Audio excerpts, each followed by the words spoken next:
What is up, everybody? Welcome to Pop Culture Philosophers. I am your host, Rockin Robbie Billups, and it's Friday. That means it's time for the Rex and the Robbie show, and actually, it's changed a little bit. It's now the Amy, Rex, and Robbie show. So let's welcome to the channel, ranting, raucous Rex, and awesome Amy. How y'all doing?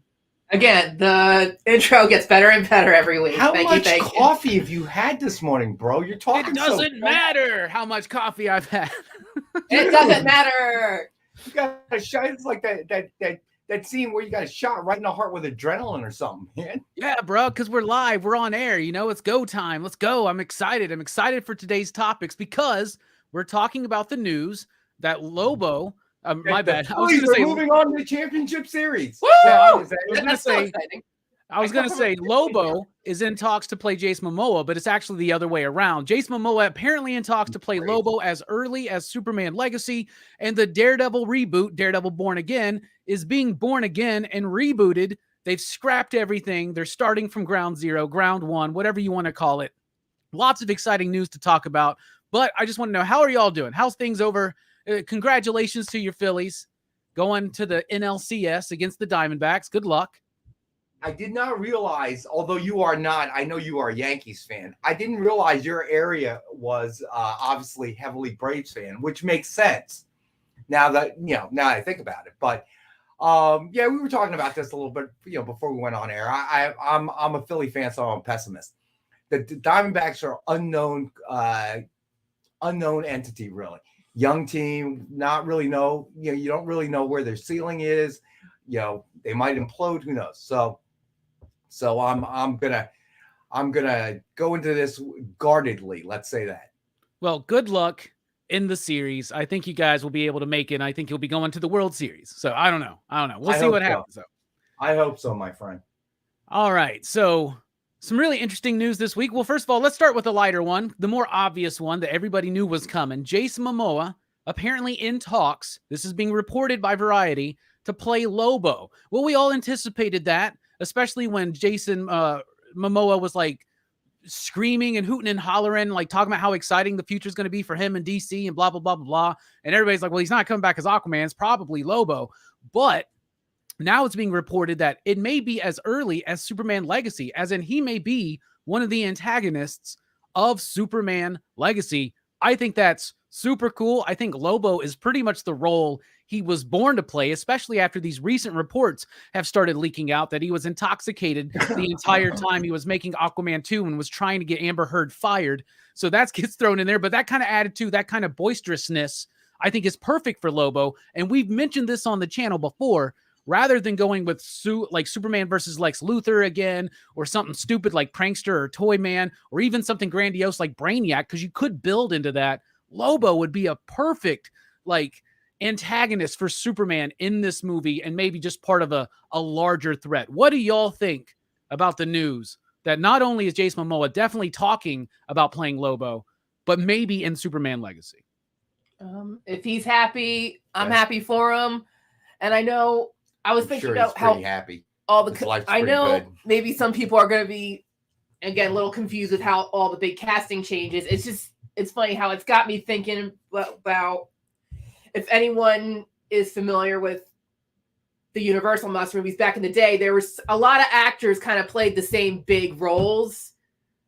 If anyone's familiar with that, so again, like I think about that cinematic universe is kind of the very first one, because the good rules and the bad rules, like for better or for worse, it set up all these standards. And when it got me thinking, like, because like a lot of big actors would play multiple big roles, and that's what it started to feel like it is now. And then even back then, different actors would play the same role, and now that's still working today. So that's what's got me thinking that hopefully people will be able to follow with all of these changes. But if it's too tricky, I totally understand.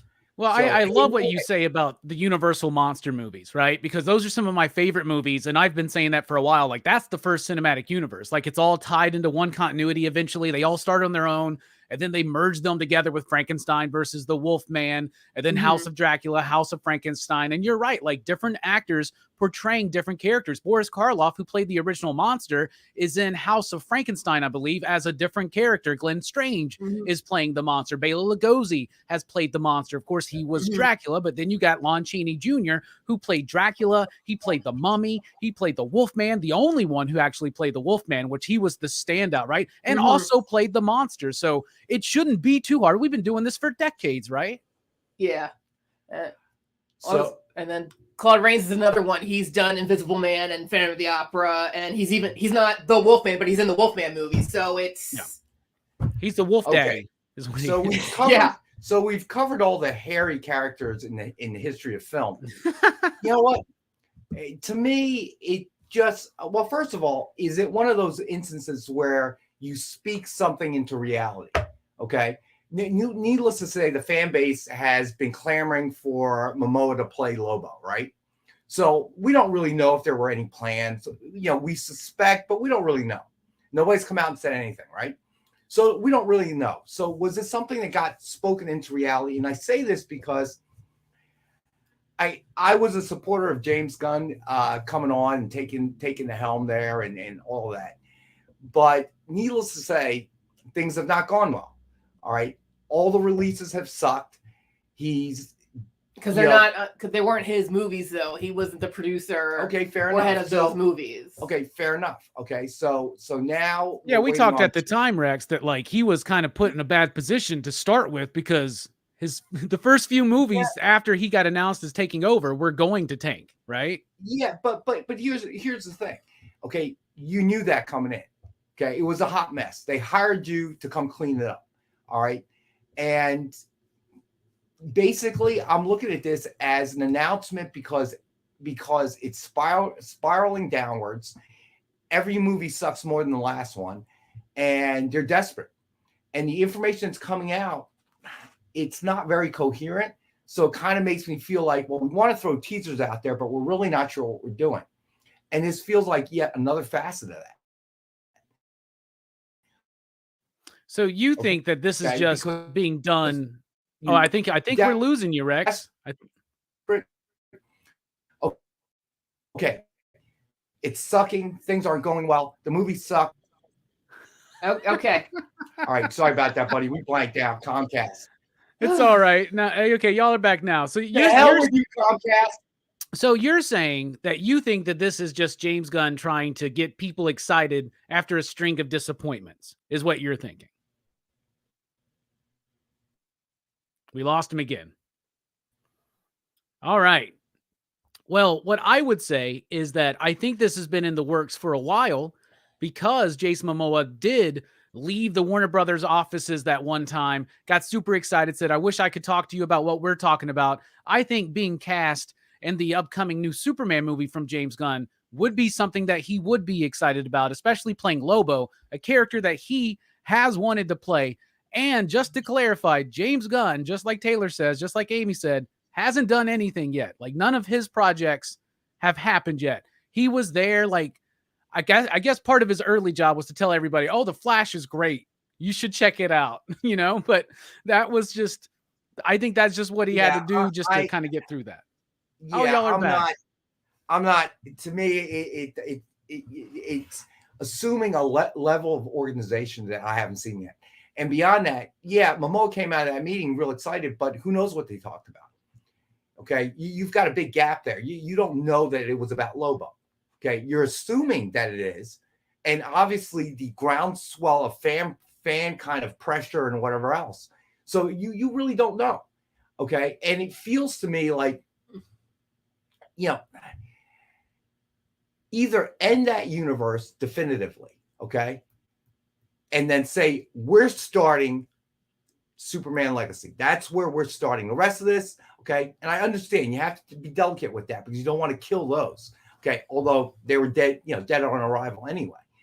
So it feels like he's trying to find something to save it all. Because I got to tell you, the way things have gone, the expectation for Superman was going to be immense.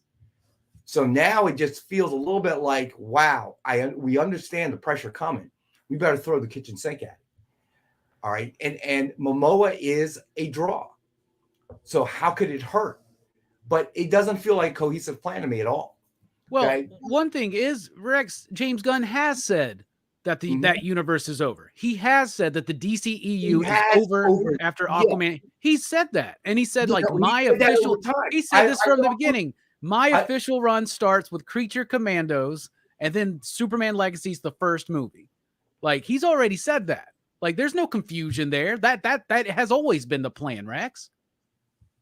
Well, he finally came out. He did not say it since the start. He came out after saying that, okay, when the speculation was really high, when's it starting? Is it Blue Beetle? When's it starting? He finally felt like he had to say something, and I understand that, okay? Because the rumors were creating distractions and flying every which way. So he had to clarify that part. That's all he clarified, okay? Did he have a plan? We don't really know, okay? Because at any point, he could definitively say, you know, this is what we're doing. This is how we're going to approach it. You don't have to tell us a storyline, but it feels like it's been mass confusion. And this Momoa thing, okay, feels like they're in talks. So if this was a plan, why weren't you in talks earlier? Why is everybody saying now you guys are in talks about securing this role? If you had a plan and you had a vision, you could have told us that months ago and might have helped. I would imagine that maybe the end of the writer's strike has something to do with that. So James Gunn's able to now officially start working on that. And now they think that the actor's strike will be ending soon, though apparently the producers walked out of that last batch of meetings without even a counter offer for a little while longer. Yeah. So based on that, I don't feel the strike really had anything to do with the time. Well, I mean, you got to think about scheduling, right? Like you got to think about like who's going to be available for what. And right now with the actor strike, all that's up in the air. And when the writer strike was going on at the same time, it was multiply up in the air. Right. It's nice that things can be written now, but as far as things being made, that's still every big movie's kind of on delay now, whether it's Marvel or DC, everything's still on delay because the actors are on strike. I gotta agree with Anissa. Okay, I don't think I agree with everything she's saying, but I don't really think the strike had anything to do with it. Okay, because if so, then you would hold an announcement until after the set strike was resolved. But so what? All right. James Gunn can write a screenplay. All right. He can certainly sketch out outline ideas during strike, but nothing stops him from doing that. He can't implement it. He can't get another union writer to edit it or, read the copy for him, but he can at least put some ideas down. So I'm just feeling like this is a last minute desperation in that we are rolling downhill and it's going fast. And it's not just DC, it's the entire genre. And they need to fix it, and they don't know how, and that's the problem. So to me, it feels a little bit like let's throw something totally unexpected in there, something completely brand new, and hope we can grab that Guardians of the Galaxy magic as we go. All right, but yeah, none of this to me is very exciting at all. It depends on how you write that screenplay. How Momoa's involved, and it's an overall problem, which segues into our second part of the conversation, which is about Marvel. Okay, it feels like they're all reeling. Okay, because let's look at it. They still can't figure out what the message is, and I'm not saying it's an easy answer because we're the audience. We don't know what we want. We know what we don't want anymore, and that's the string of movies they've been both putting out. So, kudos to you, Barbie, top hit. Okay. Mario Brothers, huge hit. Okay. Let me see what else. Oppenheimer, huge hit. Okay. And it looks like the fourth big hit of the year. Eras. Okay. Taylor Swift, Eras Tour. Okay. 100 million. Yeah. Look, you can laugh at it, but it was a brilliant move on her part, her and her dad. It was a very smart business move. She has the muscle to totally step around the studios, which makes them nuts. And I believe that may be more of a trigger than anything else. Because you're looking at this. Your four top movies of the year have nothing to do with your genre. Nothing. Zero. Okay. Mario Brothers, Barbie, okay, Oppenheimer, and now Taylor Swift eras. None of it. And they're starting to panic. So how do we get them back? You're going to see them flailing different directions. But basically, everything, including the Daredevil thing. You're starting to realize you're losing us. It's the same cookie cutter crap time after time after time, and we're getting sick of it. We're not watching it. We're not jumping for it. It feels like a desperation move to me, both on Gunn's part and Feige's part. I'm just saying. What do you think, Amy? I guess, can we kind of start going into the Daredevil news, Robbie, a little bit, like, because it's kind of it's very related. Yeah, let's go into the Daredevil news. Yeah, basically Daredevil, which was already in production, got halted by the writers and the actor strike, has decided now. Kevin Feige looked at the footage that they had and said, "This isn't good enough. We're scrapping it." They fired the writers and the directors, and they're going to reboot Daredevil Born Again, which is, of course, a reboot already kind of in and of itself. So the Daredevil reboot is being rebooted, starting from the ground up with a whole new idea and all this kind of stuff. So that to me was crazy news. What do you think? Didn't they also say that they're going to try to reanalyze all of their shows moving forward? And I'm like, isn't this kind of what we wanted? We want them to pause, hit the brakes, and really reanalyze everything to make sure the content coming out is good. Like a few years ago when it was we were supposed to have things in 2020. They had a whole schedule lined out, and COVID pushed everything back like a year and a half. And they're like, oh crap, we gotta go fast forward. Let's get all this stuff out that we knew we had ready. Go. People are starving. But now they just got all caught up in their own success. They're trying to fast forward, but now they're seeing how they're stumbling. So they're like, we gotta go back to how it was, hit pause, reanalyze everything. And like, even if it's going back to a slower pace, they'll start getting the stuff out again, and it should be better quality. Like that's why I'm like, we shouldn't be too upset, because this is kind of what we wanted. We wanted them to break and get themselves back together, and they'll come back better. Here's something that I'm sure nobody wants to say, but there's a reality that we all kind of have to look at. Is this particular superhero genre just dying? It cannot support this much. That it's like that, like Westerns. There was a period where spaghetti Westerns were coming out left and right, and then they died. Okay, Westerns weren't really being made anymore. And I remember a revival when the movie Silverado came out. Okay, all of a sudden it was something very different. Kevin Costner was in it, a huge cast, and it revived it. So, and then you started to see more in-depth movies, Unforgiven. All of a sudden they were in-depth, not just a kind of spaghetti Clint Eastwood kind of Western where there's a shootout and the somber music in the background, and all of that. So they actually went into the characters, talked about something a little different within the same genre. Now, is that where the superhero genre is at? Maybe. Okay, maybe you gotta cut it, the amount that you're producing, in half. You gotta start thinking about changing your aspect. Okay, first of all, for God's sakes, I'm done with the multiverse. I am just done with it. I like the multiverse as much as everybody else, but they have beat that thing to death. Okay, for them it's an ATM machine. Okay, throw this little Easter egg at the end to lead to the next one. Okay, well, we haven't made the next one. I just hire a couple writers, throw them on it. Well, it's all right, man. They'll come back. So I am so sick of the multiverse. I can't even tell you. It's boring now. And again, unless it's Into the Spider-Verse, that can keep going, because they know what they're doing over there. Do they? Who knows? Yes, they do. Well, maybe they'll screw that up too. My point is, Rex, I'm drawing the line right here. You can draw the line. You can draw the line. Stay away from those movies. Don't taint them with your negativity. Listen, my opinion will have zero influence on what the studios do. But I'm telling you, okay, it is turned into a cash cow, an ATM, and they're beating it to death. All right. And the problem with the cash cow is, artistically, it may be time to pull back a little bit. They're not going to do it. Okay. They're going to keep throwing money at the problem. Keep throwing. you've pretty much got how much in a can of Daredevil, and you're going to just toss that right out the window and start fresh. That to me says you are desperate. You are absolutely desperate to turn things around.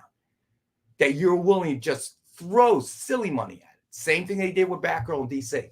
That was at that transition. They thought they were over the hump after Zaslav after he did all that, made the big announcement. We're bringing in James Gunn. Can James Gunn even save DC right now? I think is really the question. Can it be saved? You know, I don't think so. Maybe from an animated side, they can keep it together. Okay. But from a live action standpoint, you suck and win right now, man. And the top 4 movies got nothing to do with you. And they're trying to figure out how can we make it do something with us. Okay.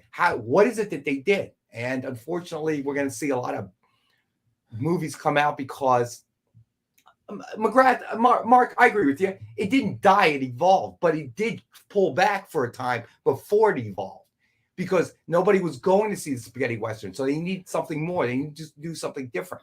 So then it came back. So, you know, die, pulled back, whatever. Okay. Whatever term you want to use. I think we're there with superheroes as well. I really do. Well, let me paint this picture for you. All right. So Bob Iger's back at Disney and he's kind of cleaning house and he's kind of like restructuring some things. And he's even said recently, like they went way too hard on Disney Plus. There was way too much content pumped out. They have analyzed this. They know exactly what we're talking about. Right. And Kevin Feige. So who was before Iger came back? That was Chapek, right? Chapek. Yeah. He had pulled a ton of power away from Kevin Feige, right? And then they were also trying to get Feige like involved in Star Wars and there was this and all this kind of stuff. But from what I understand, a lot of like direct power and authority was pulled away from Kevin Feige. And now he's got that power back. So he does have the power to look at what they're doing with Daredevil and go, nope, we're not going to do that. Because Kevin Feige, much like James Gunn, to me, I feel like he maybe, I don't know if care is the right word, but he pays attention to what the community is saying, right? Mm-hmm. They're paying attention to what people are saying that they want, what people like, what people don't like. And I think, especially now with the way that the Disney Plus shows have gone, and there was a lot of hype when they announced that they were doing another Daredevil. And the more and more we realize that it's going to be removed from that Netflix Daredevil series, it starts getting more people worried. There's been a lot of conversation out here about, we don't think this movie's going to be brutal. We don't think this movie's going to honor the title Born Again and what that actually means. The story concept came out recently. Apparently it leaked where Wilson Fisk and Daredevil had both given up their alter egos and were both like trying to do good for the city, and another threat comes in. They have to team. That does not sound like the Daredevil show I want. Especially one called Daredevil Born Again. I want it to actually, in some kind of way, at least thematically, touch on what Frank Miller and David Mazzucchelli did in Daredevil Born Again. Just don't pick a name and not actually use anything that name represents to the fans. And I think that this is a good sign because like Amy was saying, Kevin's back and he's like, yo, let's pump the brakes on this because this ain't going to work. And unlike the Batgirl thing where he's just like, you know what? Never mind. At least he's retooling. They're refocusing. And I think, at least I can only assume that that's because he's paying attention. And that makes me happy because what it feels like for the last few years is that they haven't been paying attention. I don't know. That's what I think. Well, I would say this. I'd say that you know, Feige's had a long time.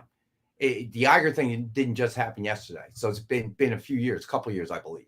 All right. So he had a long time to pull the plug on Daredevil before they dumped even more money into it.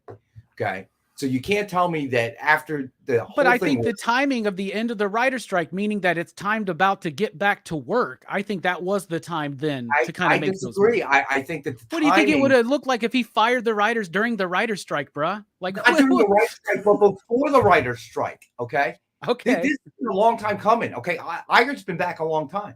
So whatever power was taken from him was given back to him, and he's had a while.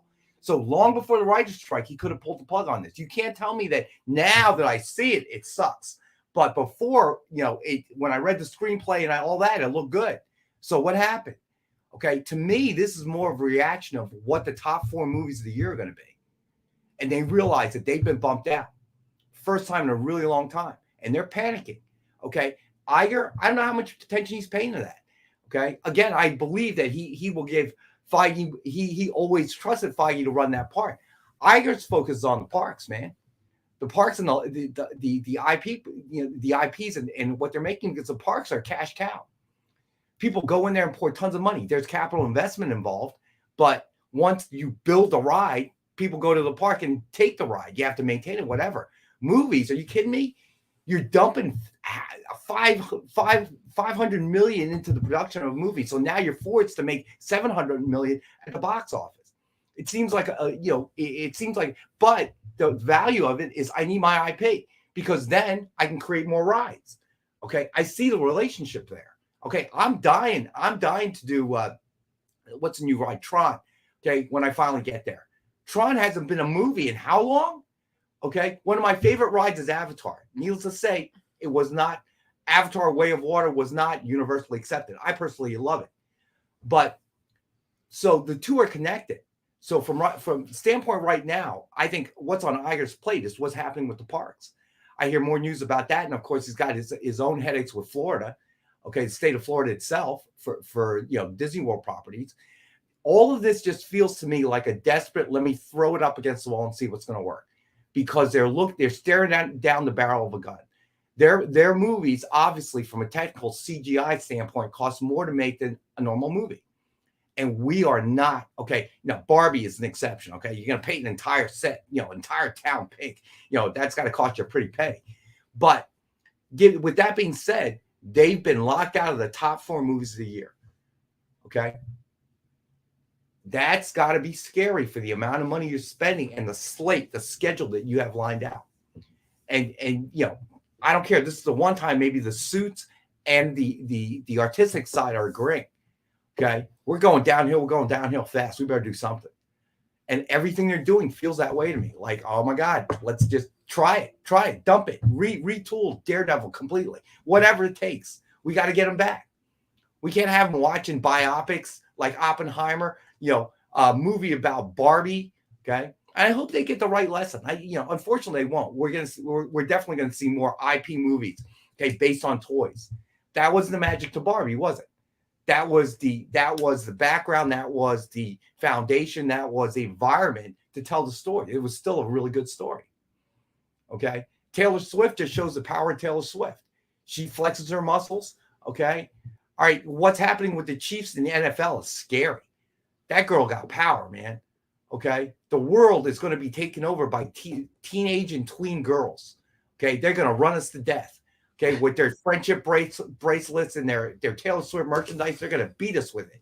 Okay? One of my favorite things about doing the Rex and Robbie show this year in particular is watching your growing love and respect for Taylor Swift over the months. I'm a Swiftie. I hate her music, but I'm still a Swiftie. I appreciate Taylor Swift. It's a business acumen. I do respect it. But here's the thing, Rex. Do you think it's a good thing that Kevin Feige has looked at this project and said, it's not good enough, we got to start over? Do you think that's a good thing? Because I get what you're saying, that it seems like they're just trying whatever. I don't know. Okay. I don't know because I haven't seen Daredevil. Neither of you, neither is anybody. We're taking their word for it. Okay. I don't know. But what DC has proven time and time again is that doesn't work. Going back, and they did it even worse than what they did with Batgirl and what Feige's doing now. All right. If it's a bad idea, it's a bad idea. No matter how you dress it up, it's not going to turn into a good idea. And Suicide Squad, I think, is a pretty shining example of that. Suicide Squad 2 was not tremendous. It was good. It was certainly better than the first one, but you can't fix it that way. And this is my opinion. So to me, this shows not necessarily a good thing. It shows that we are starting to lose the audience. It's starting to slip. Okay. They're catching on to what we're doing. We need to shift gears and we need to do it now. All right. Because we have been completely locked out of top 4 films this year, our genre. And it's no longer DC against Marvel or Marvel against DC. Okay, it's you guys now against everybody else that doesn't make a superhero film. All right, makes a quality film out there. That's what I think they're talking about. I don't think they're as you say listening.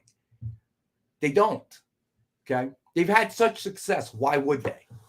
Okay. So you don't think Kevin Feige listens to the conversation out there on the web? He listens to it, but I think he makes his own call regardless. Huh. I mean, obviously he makes his own call. That's his job. But I think I don't know, man. I think the guy has done wonders. But I think that time may have been, as we've talked about this before, that window it's changed. Okay. So I think he's done a wonderful job. It was visionary what he did and what he started with. But right now, I don't think he's a man of the people trying to give you what you want. He's trying to figure out a way to get back to where he was and fighting against fatigue and all these other changing conditions. But no, I think he thinks what he saw Daredevil sucked. And he knows he needs something to hit. So he's going to throw all that out and start from scratch for whatever reason. But I'm not going to sit there and assume he's doing it for the people, the fans. Why? Why would I believe that?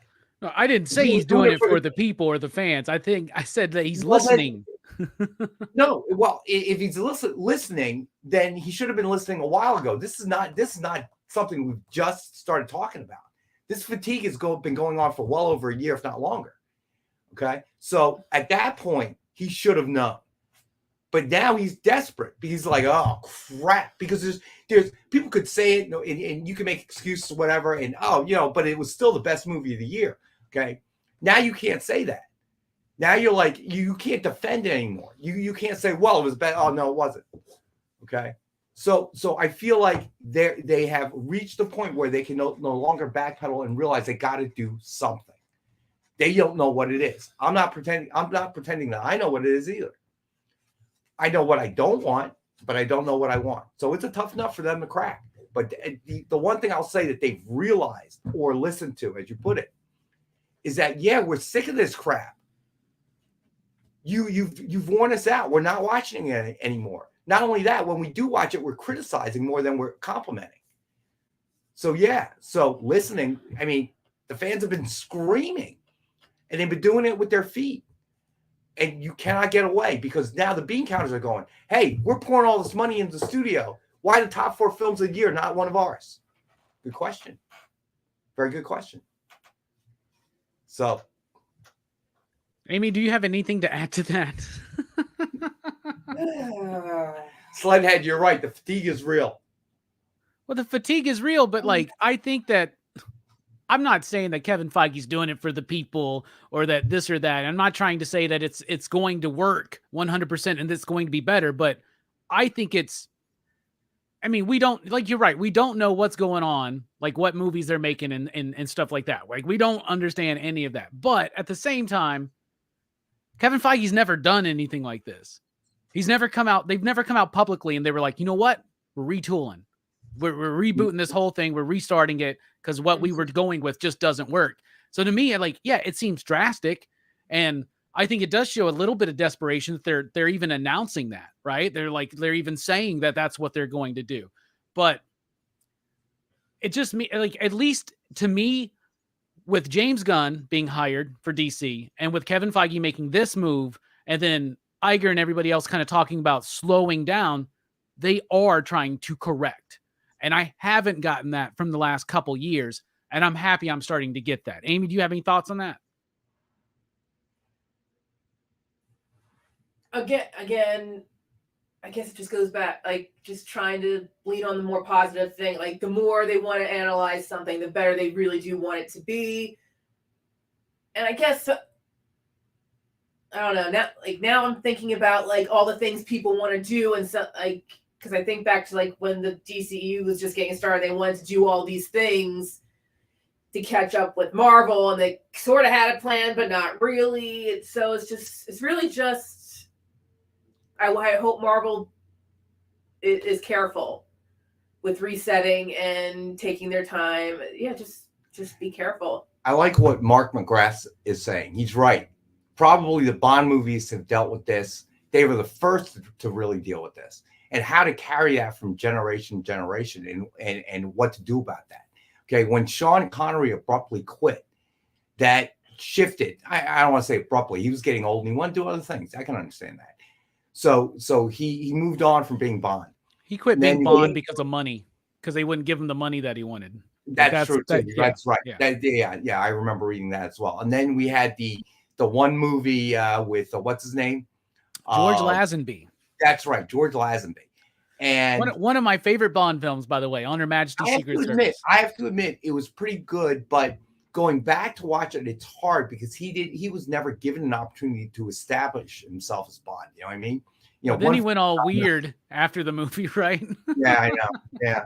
So then you had Roger Moore, which sort of worked until he got way too old and it got way too campy. All right. I mean, look, I love the one in space and with Jaws and everything else, but dude, come on, man. That was getting to, you jumped the shark at that point. Moonraker. And the Moonraker. And the crazy thing is they just kept going. Oh, yeah. They said, you know what? We can go goofier, guys. Let's go. Okay. And it was entertaining to a point, right? And then the Pierce Brosnan period kind of, I don't want to say it was successful, but it kind of just maintained because at that point, he looked a lot like a Roger Moore, but he was younger. He could do more stuff because by the end, you could tell, dude, you are so old, man. Even the stunt sequences, you know, you got a stunt man, but even the ones where you're required to like show your face, dude, that looks bad, bro. And then right after Moore, the Timothy Dalton ones never really got a fair shot, I don't think, because of the fatigue that had happened. Either. Yeah, I think the problem became, and I think this is where Mark McGrath said something. They start to focus on the plot. You know, the Timothy Dalton ones felt a lot kind of like a poor man's Mission Impossible. You know, it was more about the cape or this. You didn't really focus on the character. Mm-hmm. So that didn't work out very well. Obviously, Daniel Craig was a breath of fresh air when he came on board. And I feel like they did focus on it. Oh, yeah. You know, they focused on the character. So I totally agree with what Mark McGrath is saying. That's what, man, what are you going to do? So that's what you have to kind of go back to with whatever. But John Spilio said something, right? So this is to prove my point about Daredevil. Okay, Feige, you didn't read that part where they were going to kill off Foggy, okay, in the first episode. You missed that part, right?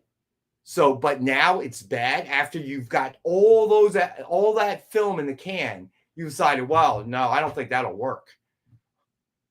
Dude, there is that too. They were going to do a lot of Echo stuff, and now like Marvel's kind of like slowing up on the Echo stuff too. So that may be another thing that was involved in that. But yeah, I think I did read that the idea was that Karen and Foggy were explained as being dead or something like that, and it was supposed to be like an older Daredevil. Like it was supposed to be like he's already retired from the role. Kingpin's trying to go legit, and it seems like they were pulling mostly from almost like the Mayor Fisk story arc that they did a few years ago, which that's one thing that I criticize Marvel for is they go too recent sometimes with what they're using as their inspiration. And like, if you start with like the last 10 years of Marvel, well, like, where do you go from that? You're just, now you have the comic book publisher just trying to like come up with names of events so you can do something with it in the future. Right. And then you take those names like Secret Invasion and then you totally just miss it. And I think Secret Invasion and the response to that has a lot to do with this, right? Like, I think like they even shows that were very polarizing, like say She-Hulk or Miss Marvel, right? There were fans, there were people that didn't like them, right? But man, I don't know a single person that liked Secret Invasion and Marvel ever had that happen. Like where like everybody was like, this is not good.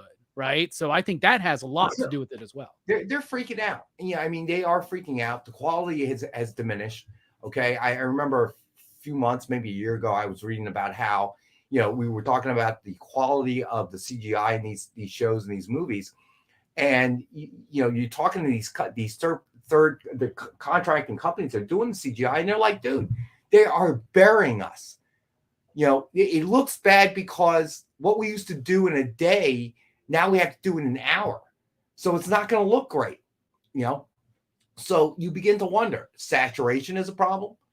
So will they make the hard decision to pull back? I don't know because that's when the bean counters come in. No, you can't pull back. We need to generate this much revenue.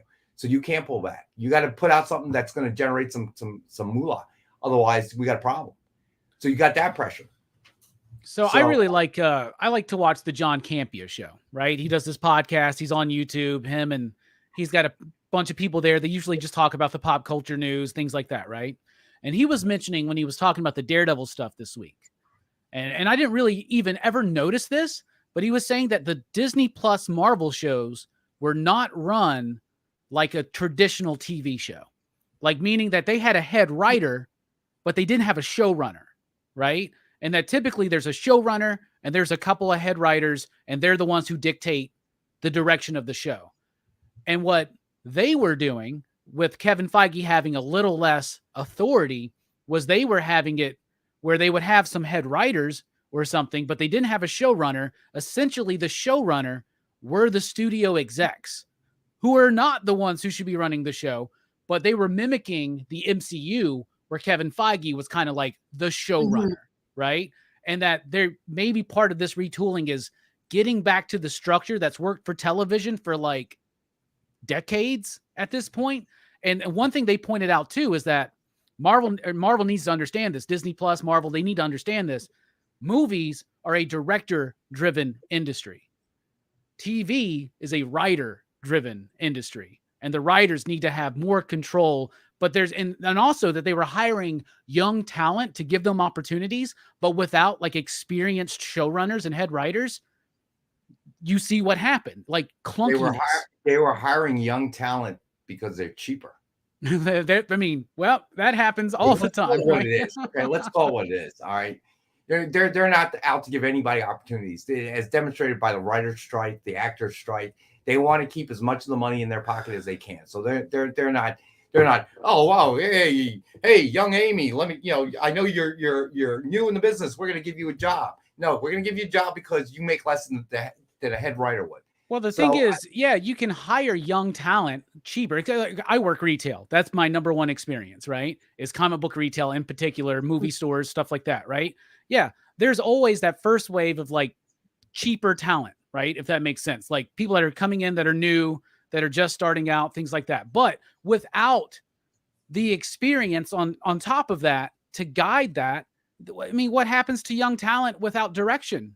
You know what I'm saying? Like you got to have the people there in place with the experience, with the final decision. And it seems like what they were saying was that like, it's the studio execs that were doing that for those TV shows, which is not traditionally how TV shows are done. HBO doesn't dictate what happens in House of the Dragon. The showrunner does. Do you know what I'm saying? Like, Amy, you got any thoughts on that? Because I know you're big into that side of things, like the writing and all that. I think it definitely could make a difference. Have them more run like, again, traditional TV shows, because we know, like, I think if you think about other TV shows in the past, whether I guess the example I'm thinking of right now is like all the CW superhero shows, like they've been able to keep like specific showrunners in there for the whole seasons, and then you can tell when like a different showrunner's in charge. If in a different season, you can see the quality of the show when different people are in charge. To me, they need to go back to what worked. And again, I'm going to refer back to what Mark McGrath said. If you focus on the character, then you're gonna have more success. And I go back to it because it's such a wonderful movie. All right. I go back to Blade. Blade was successful, and it was successful, and no one knew it came from a comic book. No one knew not really. If you weren't a comic book fan, you did not know.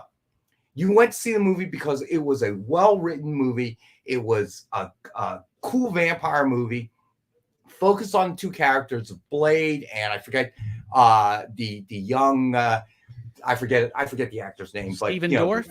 Yes, Stephen Dorff, who was not a pure blood vampire, but was going to take over the entire vampire nation. That is a great, engaging storyline. Doesn't matter that it was a comic book character. Doesn't matter if it wasn't. It was a well-written screenplay, great acting, great storyline, kept you engaged.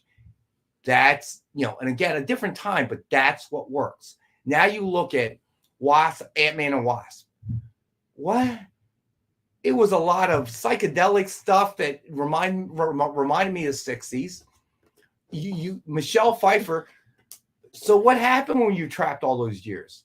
It really was like, to me, that would have been an interesting storyline. I think you vaguely hint what happened. I don't want to talk about. They had to pick the right storyline with that movie. They advertised a totally different movie with Quantumania, and it wasn't what we got. Well, but that was the laziest thing I ever saw. Okay, when we got to that part, so I'm sitting there. What? How did she survive all those years? Okay, no, like, and then how do they deal with it? Well, that's complicated, right? We're going to deal with it this way. Oh, I don't want to talk about it. What? That's the movie right there. Okay, but no. All right, so now I really don't have to watch it because you just filled me in on everything, right?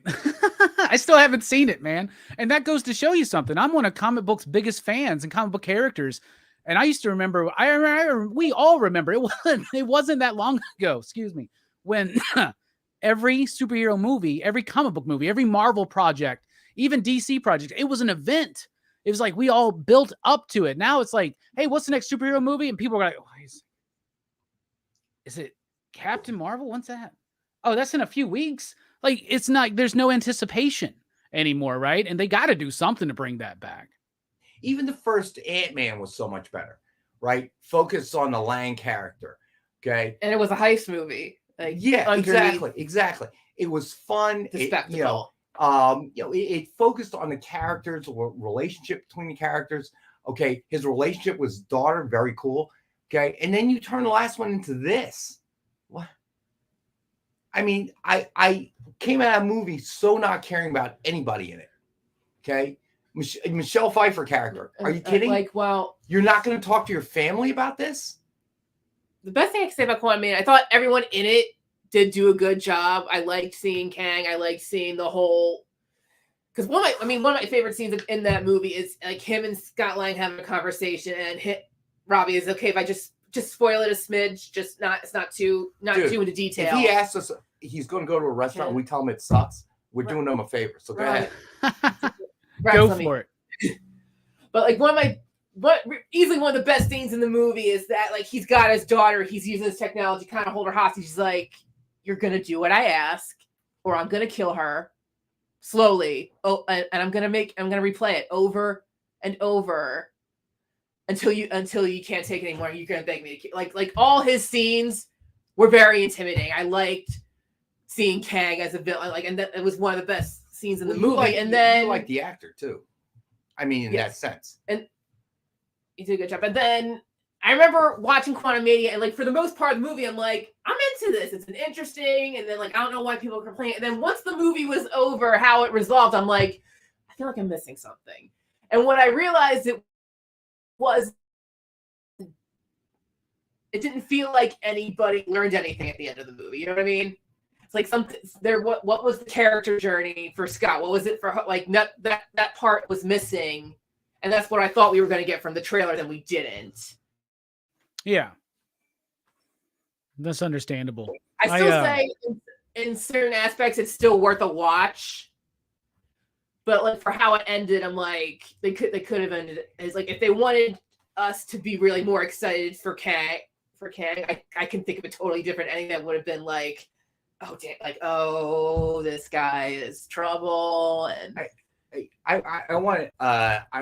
That should be one of the shows someday. Should be like if we could rewrite the ending, how would we end this Marvel movie? I know a million people do it on the internet, but that'll be fun to talk about. Introspect. I like what you're saying. You know, that's a very good point. Okay, they went from thinking what do they want into, with all the success that the MCU had, into we'll tell you what you want. Okay, that attitude shift in the way they were making movies and shows has become apparent. Okay, you went from trying to guess what the audience wants to see to figuring you're so good at this, you're going to dictate what they're going to see and they're going to like it. And that hasn't turned out to be the case. Mark McGrath, I agree too. Kang is a problem because you can't out Thanos. You need an entirely different super villain. Okay. This struggling, anguished, I'm really a good guy trying to do the right thing for the universe. in a bad way kind of thing, that's old, man. Okay. I agree with that statement. You need a brand new kind of bad guy. Okay. One we can sink our teeth into. Thanos does feel like, Kang does feel like just Thanos to me in a very real way. Okay. Different costume, different circumstance, but pretty much the same villain. I control the universe. I don't need that system glove. And now we got all the issues with Jonathan Majors too, so that's just threw a lot of their plans off track too. So they're retooling everything, and they probably definitely should. All right, what a great conversation, y'all. We really appreciate everybody that was here watching it live. If you're watching it on the replay, let us know in the comments. What do you think about this news? Is the fatigue real? Are you excited for Daredevil reboot being rebooted? What about Jason Momoa as Lobo, possibly in Superman? Are you excited? Let us know. Thank you so much for watching. Amy, Rex, what y'all got coming up? Well, nothing. We're taking off this week. Nick's in New York at the con, so we'll be back Monday. So with Robbie and John. Robbie, you're still talking to Tony today, right? That's right. Yes, that's right. Tony is going to be here in a couple of hours. Tony Fleeks, everybody, writing the new Army of Darkness Forever from Dynamite. And very excited to have Tony back on the show. He's I consider him a homie. I've met him in person. We've had him on the show. I've shared a beer with him. He's a cool dude, man. I really am excited to have him back on the show. So on Monday, in honor of your interview today at 3 p.m. Eastern, right? Yes. With Tony Fleeks. We're going to have something signed by Tony Fleeks on Monday. And nice. And you'll tell us how the interview went and all that good stuff. But be sure to watch 3:00 on PCP, right? Eastern. Yep. 3 Eastern, 2 Central. So it's just in a couple of hours. We got Tony on the show, and then Horror Fest continues on. I will be live tonight because, by the way, happy Friday the 13th, everybody, in October. Right. But I'll be live tonight at 7 p.m. Central Time at Blood Splatter Chatter to talk about Friday the 13th. And then tomorrow night at 8 p.m. Central Time on Dylan's Horror Show, I'll be back to talk about Friday the 13th Part 2. And then Monday on PCP Movie Night, we're skipping Friday the 13th. We're going to Ju-on The Grudge, one of the scariest movies I've ever personally seen. So Horror Fest still just ramping right up. It's going to be a great time. All right, Amy, Rex, love y'all. Thank you so much. You out there, PCP Army, we love you. Thank you so much. Buddy. Station.